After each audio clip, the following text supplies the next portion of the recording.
This software is called assembly manuals and work instructions, and as the name says, the problem it solves is establishing a process to create assembly manuals and work instructions. So before this web application had a very difficult process to create and publish their assembly manuals and to keep track of versions and changes.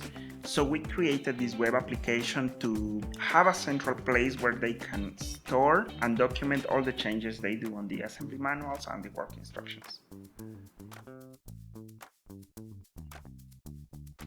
To improve their process, to improve their times. So me as a developer feel successful when my software really helps the people.